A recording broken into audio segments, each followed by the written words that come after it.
2025 경주 에이펙 기획 천년의 울림 내일을 밝히다 2부에서도 계속 이어갑니다.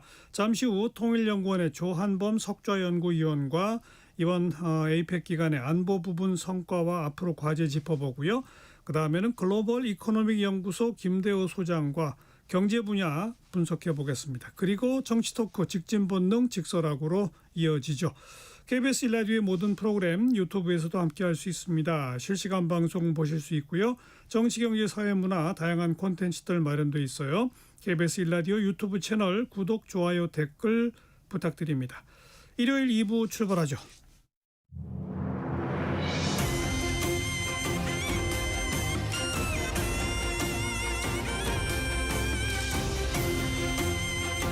KBS 1라디오 정관용의 시사본부 2025 경주 에이펙 기획 천년의 울림 내일을 밝히다. 에이펙 정상회의 그리고 한미, 한중, 한일 정상회담 등등 안보 분야 성과 평가해 봅니다. 통일연구원의 조한범 석좌연구위원 어서 오십시오. 네, 안녕하세요. 네, 방금 얘기한 그 여러 건의 회담들 결과 안보 분야 최대 성과는 뭐라고 생각하세요? 역시 우리 수건이었던 핵추진 잠수함, 그다음에 농축 재처리 이게 하나의 패키지거든요. 네.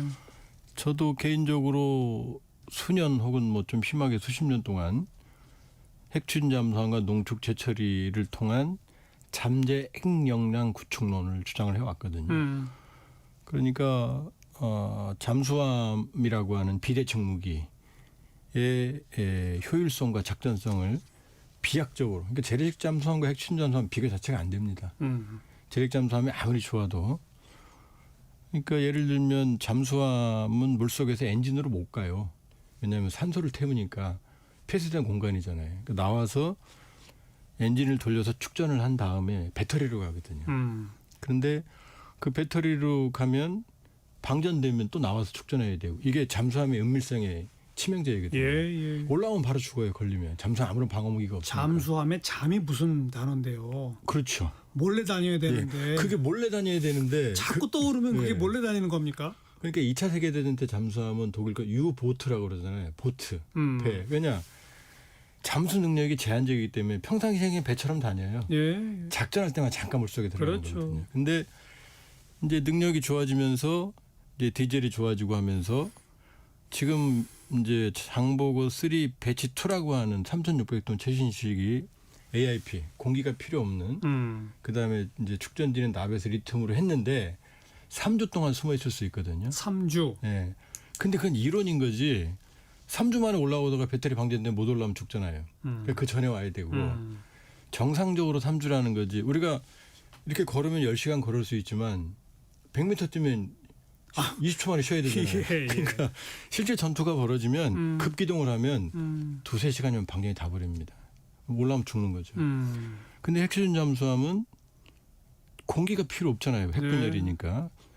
그리고 천문학적인 원자로의 에너지가 발생을 하니까 이걸로 무제한 잠항이 가능하고 그렇죠. 그 전력을 이용해서 물을 분해하고 공기 만들고, 그러니까 우라늄 연료봉 핵추진 잠수함의 연료 교체 주기가 5년에서 10년이거든요. 들어가면 안 나와도 되는 거죠. 근데 식량 공급 때문에. 그것 때문에. 그다음에 또 하나는 사람이 미쳐요. 안에 갇혀 있으면. 그래서 2달 정도 작전을 보거든요. 그러니까 시속 30노트. 그러니까 재래식 잠수함은 3주라고 그러지만 고속으로 달리면 금방 끝나는 거고 저속으로 가야 되는 거고. 근데 핵추진 잠수함은 30노트 최대 속력으로 무제한 가는 거죠. 예. 그러니까 이거는 비교 자체가 불가한 거죠. 그걸 가지게 됐는데 네. 문제는 이제 이 대통령이 그렇게 말씀하셨거든요. 핵추진 잠수함에 연료를 공급하는 걸 허락해달라. 그렇죠. 그 연료가 농축 우라늄이거든요. 맞아요.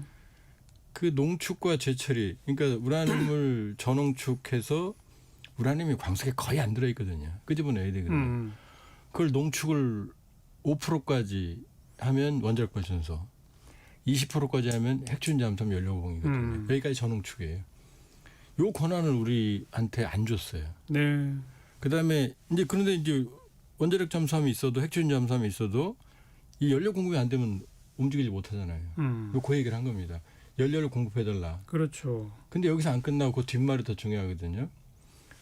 아마 이미 이해하신 것으로 알고 있는데 이 대목은 트럼프 대통령하고 이게 처음이 아니고 네, 네. 워싱턴에서 이미 한번 얘기가 오고 갔다는 얘기고. 예. 그래서 농축과 제철이 협의도 시작해보자. 빨리 지시해달라 진행되도록. 그러면 우라늄 연료봉을 우리가 만들고 원자력에도 쓸 수 있고 사용 후 해결료도 재처리하면 우라늄을 다시 회수해요. 예. 그리고 생성된 플루토늄, 원자로 안에서 플루토늄이 생성되거든요. 우라늄 238을 중성자로 흡수하면 플루토늄 239가 되거든요. 이 플루토늄이 나가사키에 떨어진 핵폭탄이고 그렇죠. 그다음에 고농축, 아까 저농축이었잖아요. 이걸 90%까지 농축을 하면 히로시마에 떨어진 핵폭탄 예, H2탄이 되거든요. 그러니까 우리가 핵무장하다는 게 아니라 농축과 재처리를 하면 사용 후 핵연료봉 쓰니까 재처리 시간을 벌 수 있고 지금 처리장이 없어요. 지금 각 원자로마다 가득 차 있잖아요. 그게 2030년이면 최초의 원자력 발전소가 다 찹니다. 그럼 그 발전소는 문 닫아야 돼요. 그럼 어떻게 되냐면 그 발전소에 있는 연료봉을 새로 만든 원자력 발전소는 좀 여유가 있잖아요. 이렇게 옮겨서 돌려막혀야 돼요. 어떻게 옮겨요, 근데? 옮길 수 기술적으로는 있습니다. 어렵죠, 근데. 아유, 대단히 어려운 일이죠. 그러니까 지금 우리로서는 빨리 재처리를 해야만. 하여튼 그 문제예요. 예. 그런데 그러니까. 이제 그 지금 국민의힘과 이 정부 사이에 논란이 되는 대상이 우리가 핵추진 잠수함 갖게 된 건 국민의힘도 좋아해요. 예. 그런데 그걸 한중 정상회담 앞두고 중국을 저거 하기 위해서다라고 하는 얘기까지 트럼프 앞에서 공개적으로 한 것, 이것은 잘못이다라는 시각이 있고 아니다, 이건 당당히 해야 한다라는 시각이 있고, 우리 조 박사는 어떻게 보세요? 이 대통령이 생각이 많은 양반인데 그 실수로 중국 쪽 얘기를 했겠습니까? 아, 실수라고는 말할 수 없고 의도가 있는데 그 네. 의도가 뭐냐는 전략적 판단이죠. 뭐냐면 재래식 잠수함으로 핵추진 잠수함 못 추적하죠. 1시간도 못 추적, 한두 시간도 못 추적합니다. 근데 지금 문제는 뭐냐면 한반도 해역이 특히 동해가 전 세계 잠수함의 천국입니다. 수심이 깊고 그다음에 베링해 쪽에 내려오는 한류가 있고 남태평양 쪽에서 오는 난류가 섞이면 수괴가 형성이 돼요. 물덩어리가. 그러니까 소나로 잡기가 아주 어려워요. 들어가면 못 잡는다고 보시면 돼요. 그래서 전 세계 잠수함이 다 있다 농담삼아 그러거든요. 그러면 여기에 러시아, 중국이 다 와 있는데 예. 그러면 주일미군, 주한미군 모든 이 동아시아의 해역을 원자력 잠수함이 장악을 하고 있는데 한국이 이걸 못 따라가거든요. 그럼 미국이 이걸 감시를 해야 되는데 미국이 지금 지쳐 있잖아요. 그러니까 뭐냐, 당신이 우리 핵추진 잠수함 만든 걸 허용해 주면 그 앞에 그런 말 했잖아요. 우리 방위비가 충분하지만 니네들 힘든 거 도와줄게. 우리도 더 낼게 이랬거든요. 그 얘기입니다. 예. 그러니까 미중 패권 경쟁, 해양 경쟁에서 우리가 한 축을 담당할 수도 있어 이 얘기를 한 거예요. 미국 잠수함 여기까지 안 와도 돼. 되는 쉽게 거죠. 말하면 그 말인 거잖아요. 그렇죠. 트럼프 대통령은 한반도 위기 때마다 전략 자산 전개, 여기 전략 핵추진 잠수함 들어가거든요. 그 우리가 할게라는 건데 그러면 아니 중국이 자극받을 거 아니야? 그랬더니 중국 외교부가 그랬잖아요. 한미는 NPT 비확산 의무를 준수하게 바란다. 예. 이거 비확산 의무에 아닙니다. NPT 의무가 아니에요. 예, 핵 잠수함은 아닙니다. 왜냐하면 이게 핵 무기가 아니잖아요. 그러니까 용어에 혼선이 있는데 핵 알겠어요, 잠수함에는 알겠어요. 핵 추진 잠수함이 있고 핵 추진을 하면서 핵미사일을 가진 게 있고 우리는 핵 추진이거든요. 우리는 핵미사일 갖겠다는 얘기는 아니니까. 그렇죠. 그러니까 NPT 정신은 조금 걸릴 수 있죠. 예. 그러나 NPT 조항은 위반이 아니니까 호주가 2021년에 오커스, 영국, 미국, 호주와 오커스 동맹을 맺어서 호주가 핵추진 잠수함을 만드는 걸 도와주겠다는 제약을 체결한 거고 네네. 이걸 국제원자력기구가 못 막잖아요. 그러니까 그 또 하나는 더 들어가면 중국이 뭐라고 떠들면 원인은 북한이잖아. 너네가 못 막았잖아. 너네 원자력 잠수함 많잖아. 이렇게 가니까 애매하게 NPT 의무를 준수하세요. 이렇게밖에 말 못하는 거죠. 이게 다 알고 한 거예요. 네. 중국을 일부 자극하더라도 그럼요. 미국에게 우리가 중국을 담당할 테니 우리한테 이거 줘라라고 당당히 그 요구하는 게 옳다. 오히려 전략적 명확성으로 애매하게 하는 것보다 그게 훨씬 깔끔하죠. 그러니까 이번 한중 정상회담에서 그 의제화가 안 됐잖아요. 근데 곧바로 일본 정부도 우리도 핵추진 잠수함 도입 추진하겠다 이렇게 나왔거든요. 예. 이런 건 어떻게 보세요? 일본은 비핵 3원칙이 있고요. 핵무기 제조 반입 사용 안 한다 있고 평화헌법이 있고 핵무기를 두 번 얻어 맞았잖아요. 그러니까 일본 여론은 핵하면 정말 핵핵합니다. 그러니까 우리하고 달라요. 그러니까 일본은 핵 추진 잠수함 만드는데 만들곤 쉽겠지만 국민 여론을 설득하는데 그 트라우마 쉽지가 않죠. 네, 네. 그리고 어찌게 보면 일본은 이미 핵 재처리 농축을 하고 있잖아요. 아유, 일본이 가진 플루토늄 나가사키에 떨어진 플루토늄탄에 들어간 게 6kg이거든요. 일본이 가진 플루토늄이 수십 톤이에요. 그러니까요. 말 다 한 거죠. 그러니까 이미 그런 능력은 있으니까 하려면 하는데 여론을 설득하기 쉽지 않을 거다 그 그리고 말씀입니다. 또 하나는 이제 핵무기의 저주라는 게 있어요. 파키스탄 보세요. 파키스탄이 인도와 경쟁해서 98년 핵무기 개발할 때 그때 칸 총리가 그랬거든요. 풀뿌리를 뜯어먹더라도 핵무기를 가지겠다. 지금 풀뿌리 뜯어먹고 있잖아요. 왜냐하면 핵무기의 저주라고 알겠어요. 돈이 많이 들어요. 네, 네. 그런데 우리 핵추진 잠수함을 미국 필리조선소에서 건설하도록 한 거 이걸 두고 이건 시간도 비용도 뭐 훨씬 더 늘어났다라는 말 어떻게 평가하세요? 그것도 양면적이죠. 트럼프 대통령은 미국 조선산업이 붕괴 상태니 마스가 없으면 중국하고 게임이 안 됩니다. 예. 끝나요. 그러니 어떻게든 조선산업을 살리겠다는 게 미국의 정서고 그러면 미국에서 만일 핵추진 잠수함 만들게 되면 필리조선소 인프라가 비약적으로 커지잖아요. 자기도 쓸 수 있잖아요. 그런데 호주는 미국의 기술이 필요하지만 우리는 미국 기술 받을 거 일도 없습니다. 심하면. 네. 왜? 잠수함은 더 잘 만들고. 예. 여기에 들어가는 소형 원자로는 우리가 개발에 장착한다가 기본 계획이고 미국이 연료만 주세요. 요 계획이었거든요. 예, 예. 그러니까 필리조선소에 만들어도 필리조선 능력으로 안 됩니다. 여기서 블록을 다 만들어서 여기서 만들어서 조립해야 조립하는 돼요. 그러니까 무슨 뭐 그거 하느라고 그거 하나 건데요. 그리고 미국 입장에서는 그거 탐나지 않겠어요? 그런 시설들이 그런 시설 미국에 만들어 놓고 대신에 한화가 갖고서 미국 만들어주는 거죠. 미국에 필요한 잠수함 만들어 팔면 되는 거죠. 그럼 되는 거죠. 자본주의에서 뭐 지금 나쁠 게 없네요. 나쁠 게 없죠. 그래서 필리조선소를 1억 불에 그 하나가 싼 값에 예. 유수한 거예요. 알겠고. 그런 세법이 있는 거죠. 안보 분야에서 뭐 한일, 한미, 한중 정상회담에 다른 거 뭐 눈에 띄는 건 없죠. 그냥 요 핵잠수함 말고는. 이제 또 하나는 이제 동맹 현대 합의. 요거는 헤그세스 국방부 장관의 말이 이제 처음으로 나왔어요. 이재명 정부는 전시작전권 환수. 원래 전시작전권이라는 건 존재하지 않아요. 평시하고 작전권 전시가 어떻게 나눠집니까? 그러니까 미군이 그냥 안 주려고 길을 쓰다가 예. 그걸 나눠버린 건데 벌써 받아와야 돼. 뭐 가다 보면 뭐 전시작전권 환수 절대 반대 그러는데 그분들은 어떤 생각으로 그런 편말을 썼는지 모르겠어요. 작전권이 없는 나라가 그게 나라 국방입니까? 세계 5위가 가져와야 돼요. 그건 한미동맹하고 별개입니다. 자, 이재명 정부는 임기 내에 가져오겠다는 거고 조건에 기초한 그럼 너네들이 조건을 갖춰. 뭐냐? 너네들 운영 능력이 있어? 그다음에 북핵 대응 능력이 있어? 세 번째 국제 정세 요 세 가지가 조건이거든요. 요거 맞춤 준다는 거거든요. 예. 근데 헤그세스 장관은 뭐라고 말했냐면 이번에 처음입니다. 공식 입장이 전시작전권 전환 과정 훌륭하다. 이렇게 편안했거든요. 이거 준다는 얘기죠. 네, 네. 그러니까 그 부분도 아주 큰 거죠. 예. 동맹 현대화 부분. 알겠습니다. 그다음에 국방비 우리가 늘리겠다. 이재명 대통령이 약속한 거. 그러니까 안보 분야는 회담 전부터 네. 위성락 안보실장께서 그런 말을 하셨거든요. 많이 진전이 되고 있다 그랬잖아요. 심지어 이런 말까지 했어요. 문안까지 마련돼 있다. 네. 다 됐다는 얘기죠. 그러니까 이번에는 공식적인 공개화된 이벤트로서 중요한 거지. 알겠습니다. 한미가 이견은 없었을 거다. 이렇게 볼 수 네. 있죠. 김정은을 뭐 공식적으로 사실 만나자고 한 셈인데 김정은이 응하지 않은 셈이죠. 트럼프 책임이죠. 왜냐하면 하노이 2019년 2월에 김정은 60시간 기차 타고 갔거든요. 그거 실패할 거 알면 그렇게 엉덩이 아프게 갔겠어요. 웃고 떠들면서 갔는데 깨졌잖아요. 네. 좌절이었죠. 그리고 2019년 그 6월에 또 한 번 속았죠. 도쿄에서 6월 29일 날 아침 7시에 만나자 그러니까 다음날 오후 3시에 해외거리에서 내려왔거든요. 웃으면서. 또 빈손이었잖아요. 김정은이 어마어마한 충격이었고 다음에 2020년 10월 10일 당창건 기념일 때 북한 인민들한테 울면서 면목 없다고 눈물을 흘렸거든요. 좌절이었죠.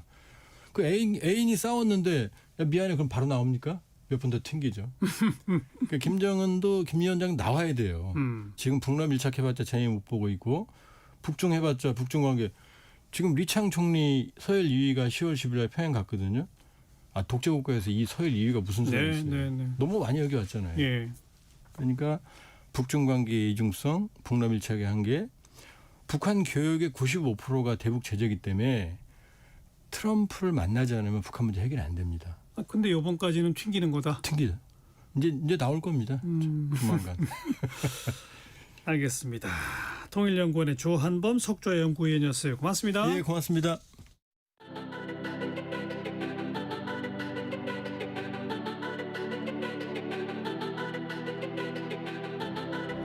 KBS 1라디오 정관용의 시사본부 2025 경주 에이펙 기획 천년의 울림 내일을 밝히다.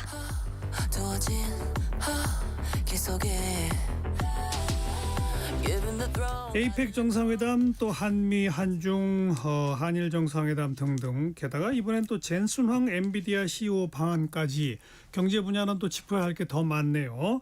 글로벌 이코노믹 연구소 김대우 소장과 이야기 나눕니다. 어서 오십시오. 예, 반갑습니다. 똑같은 첫 번째 질문입니다. 경제 분야 지난 한 일주일 사이에 제일 큰 성과는 뭡니까? 예, 우선 미국과 관세 협상을 타결했다. 예, 일단 타결했다. 일단 저는 타결했다. 일단이라는 말을 꼭 네. 붙이고 싶습니다. 어쨌든 네. 한 곱이 넘겼다. 음. 그다음에 중국과의 어떤 새로운 숨통을 탔다. 숨통 텄다. 그다음에 엔비디아의 26만 장 GPU 요 세 가지를 이번 행사의 가장 큰 하이라이트로 꼽고 싶습니다. 네, 네. 거기 우선순위를 매긴다면 저는요 비즈니스계에서의 더 중요한 대목은 엔비디아의 GPU 26만 장이죠. 그렇습니다. 저도 솔직히 그렇게 생각해요. 예. 어차피 관세 협상은 시간 좀 더 지나더라도 하게 될 거라고 봤었고 그렇습니다. 예. 한중 간에도 이제 뭐 안 풀릴 수가 없는 거고. 그렇습니다. 근데 엔비디아 26만 장은 이건 생각보다 정말 깜짝 놀랄 성과입니다. 그렇습니다. 26만 장이라는 GPU 반도체가 들어오는 그거 자체도 크지만요. 예. 그걸 가지고 뭐 하느냐? 네. 이 대목. 그러니까 두 가지 면에서 큰 의미가 있는데요. 하나는 우리나라를 넘어서서 전 세계적으로 인공지능이 또 한 번 점프하는 중대한 지금 그 전환점을 맞이했습니다. 예. 그다음에 한국이 그동안 사실 인공지능에서는 안타깝지만 메인스트림에서는 좀 빠져 있었어요. 예. HBM이라는 고대역 메모리가 있긴 했지만 그것은 어디까지나 부속품이거든요. 부속품이죠. 예. GPU 부속품이죠. 맞습니다. GP에 끼어 들어가는 전체 매출에서 한 5% 정도 차지할까 말까 하는. 그런데 이번에 우리가 인공지능의 본류로 껑충 뛸 수 있는 교두보가 됐다. 자, 우선요. 세계적으로 지금 큰 의미가 있는 게요. 인공지능이 그동안에는 컴퓨터 화면 안에서 머리적으로 생성하고 또 교육하고 질문하면 답해주고 이런 생성형 GPT 인공지능의 주력했거든요. 예. 근데 이것만으로는 인공지능에 한계가 있다라는 지적이 많이 있었습니다. 예. 그래서 이번에 젠슨왕이 큰 모험을 하고 있습니다. 중국에 어차피 GPU 잘 안 팔리니까 새로 만드는 좋은 GPU 가지고는 한국에 대량으로 팔아서 한국과 같이 사업을 한다. 한마디로 사업의 요체는 컴퓨터 화면 안에 있던 그 인공지능을 밖으로 끌어내는 겁니다. 네. 우리 사람들이 사는. 그래서 그것을 학문적인 용어로는 피지컬 AI라고 그러거든요. 그렇죠. 언어나 생성형이 아니라 네. 실제 제품으로 예. 한마디로 말하면 내 눈에 보이는 제품으로 예. 자동차나 뭐 텔레비전이나 이런 걸로 예. 걸어다니고 생각하는. 그러니까요. 그러니까 이것은 만약에 잘 될 경우에 부가가치가 생성형 GPT는 상상할 수 없는 뭐 수십 배의 확대 효과가 잘 된다면 생길 수가 있는데요. 네. 그 대상으로 파트너로 한국을 잡았다. 그렇죠. 이것은 젠슨왕도 그런 얘기했지만 한국이 제조업도 강하고 또 반도체 기반도 갖고 있는 세계에서 유일한 나라다. 네. 그런 우리나라의 그동안 한국 경제의 장점을 엔비디아가 가장 높이 평가했고 또 실제로 우리가 그런 장점이 있고 그렇게 되면 결국 엔비디아의 주력 시대에 2단계 이 GPU 시대, AI 시대는 우리가 주역이 될 수도 있는 예. 그런 중대한 계기를 잡았다. 뭐 이 점은 결코 과소평가할 수 없는 네. 굉장히 큰 성과라고 할 수 있겠습니다. 그렇죠. 삼성하고 현대차에 5만 장씩 주고 네. 또 SK도 한테도 5만 장 주고 예. 그리고 우리 정부한테 5만 장 주고 예. 네이버한테 6만 장 준다는 거 아닙니까? 예. 그러면 삼성하고 SK 하이닉스는 그 5만 장 가지고 지금 반도체 만드는 거를 훨씬 더 점프할 수 있다면서요. 예, 정확하게 꿰뚫고 계시네요. 예. 그러니까 이게 그 엔비디아도 큰 도움이 되는 엔비디아가 그저 허투루 한국에 선심을 베푼 것은 아닙니다. 자기들이 만드는 고가의 이 블랙웰 GPU 반도체를 가장 생산성이 높게 자기도 돈을 더 벌어보겠다는 파트너로 한국을 잡은 건데요. 네. 우선 삼성전자와 SK 하이닉스에 5만 대씩 주는 것은 현재 지금 반도체 공장이 SK 하이닉스나 삼성전자 공장이 그 거대한 시스템으로 돌아가고 있는데 지금도 로봇가 들어와 있어요. 예. 근데 그 로봇은 입력된 주입된 거 하라는 대로만 하는데 비상 상황 갑자기 전기가 꺼진다든지 이럴 때는 스스로 판단하지 못합니다. 그런데 이번에 엔비디아가 의도하는 것은 또 같이 협력하고자 하는 것은 SK 하이닉스와 삼성전자에 생각하고 스스로 판단하는 로봇을 만들어서 그 로봇가 생산을 좌우하게 되면 그러면 반도체 기술이 확 점프한다. 그렇습니다. 그 성능이 그 수율이라는 게 있는데요. 네. 반도체는 불량품이 굉장히 많이 수반되거든요. 예, 예.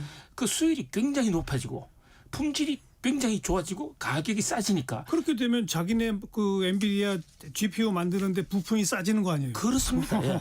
그러니까 궁극적으로는 엔비디아 돈 벌기 위해서 한국에 준다 하는 거지만 그러나 우리의 경쟁력이 네. 인정받았다.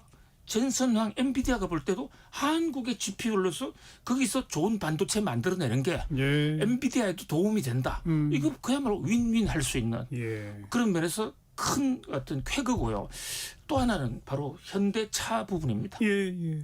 현대차는 반도체 회사도 아닌데 왜 이럴까 이런 그렇게 질문하는 분들이 여러분 자동차의 수준을 다르게 한다면서요. 이제. 그렇습니다. 현대차는요. 현재 자동차라 부르지 않고 모빌리티, 그렇죠. 이동 수단 그 안에는 드론도 있고 네. 뭐 하늘로 날아다니는 이런 것도 있는데 자동차가 스스로 판단하는 그 자율차는 그냥 입력한 대로만 가는데 인공지능 자율차는 사람의 생각 그동안에 주인이 다니던 패턴 네. 주인이 갑자기 졸고 있다든지 이럴 때 주인님 졸고 있으니까 차를 세운다든지 이런 것까지 생각 판단할 수 있는 것이거든요. 그렇죠. 거기다가 현대가 요즘 로봇을 합니다.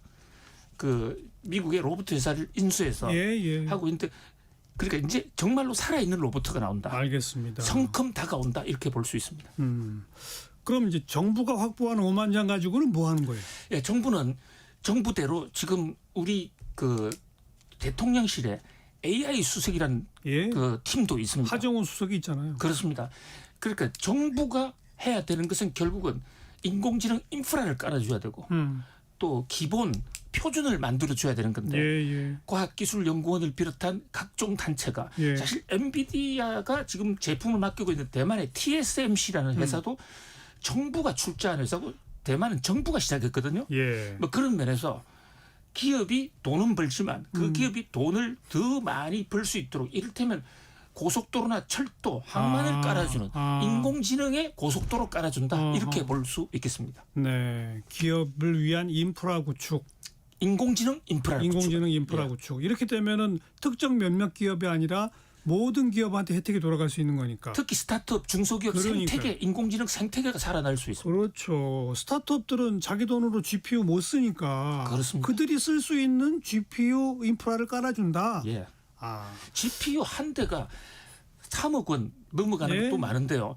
돈을 줘도 지금 못 구할 사요. 수가 없어요.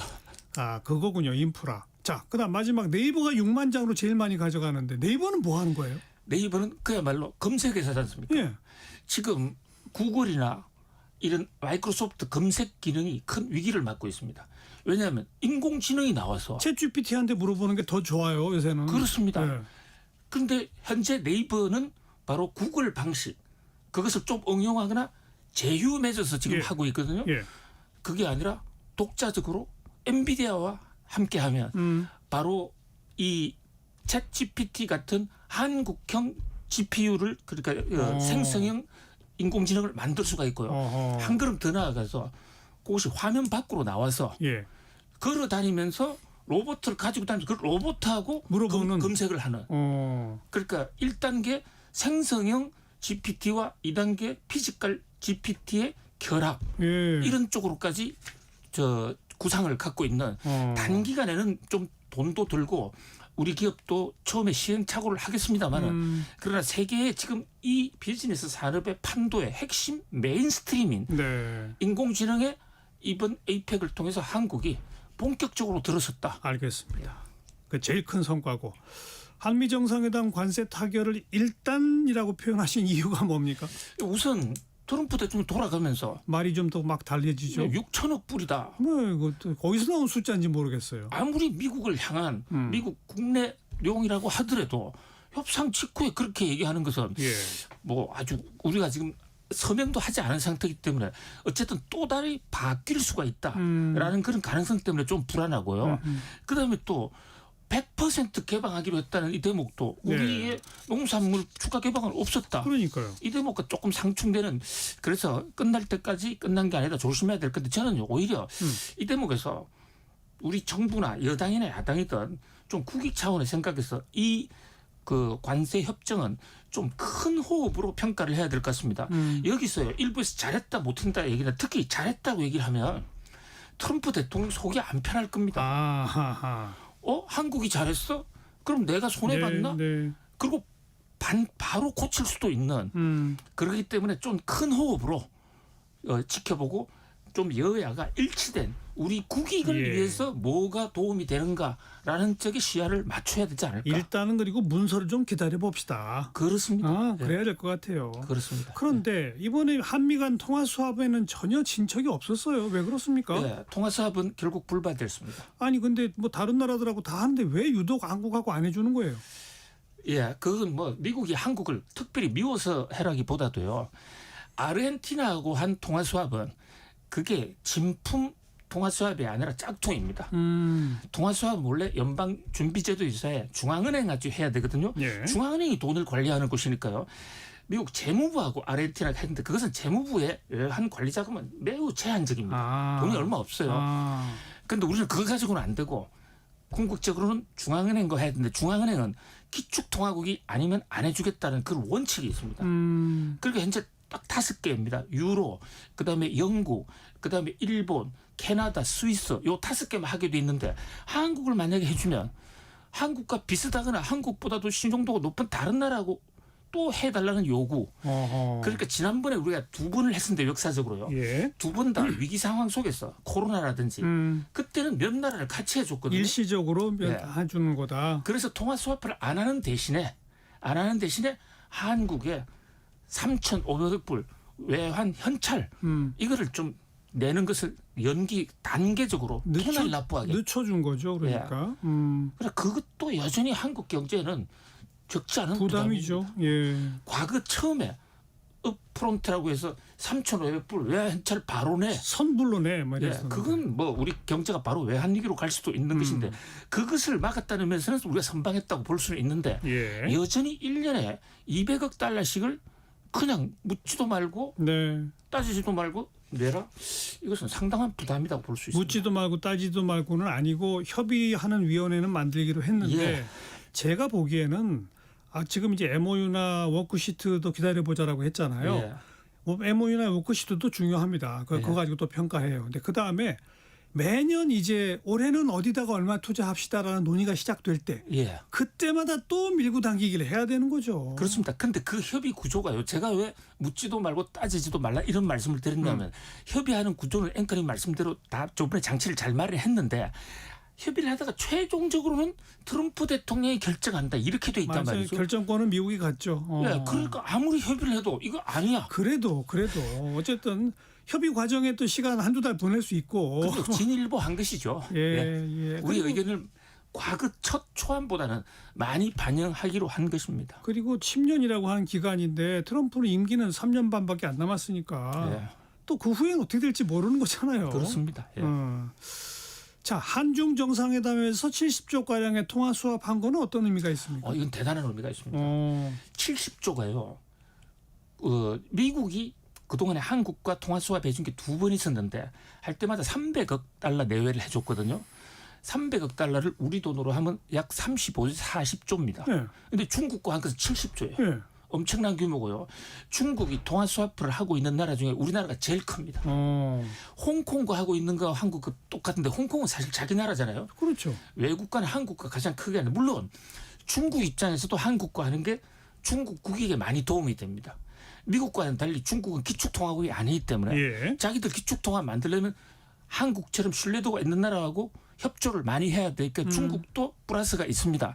그런데 우리 입장에서요. 70조를 쌓았다. 지금 한국과 중국과의 교역량이 굉장히 많은데 그 교역량 중에 약 10%가 위안화로 결제되고 있거든요.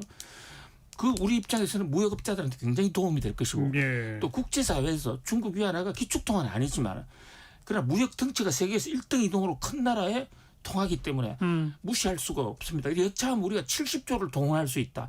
달러로 치면 600억 달러 이상의 네. 스와프를 갖고 있다. 네. 요게 10월 10일로 끝난 거거든요. 끝났는데 이번에 시진핑 국가주석이 오면서 다시 연결했습니다. 우리 지금요.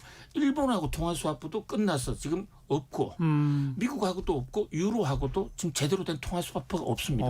그런 마당에 중국과의 통화 스와프는 한국의 환율 안정, 우리나라의 국제 금융시장에서의 위상을 높이는 데도 상당히 기여할 것으로 보여집니다. 알겠습니다.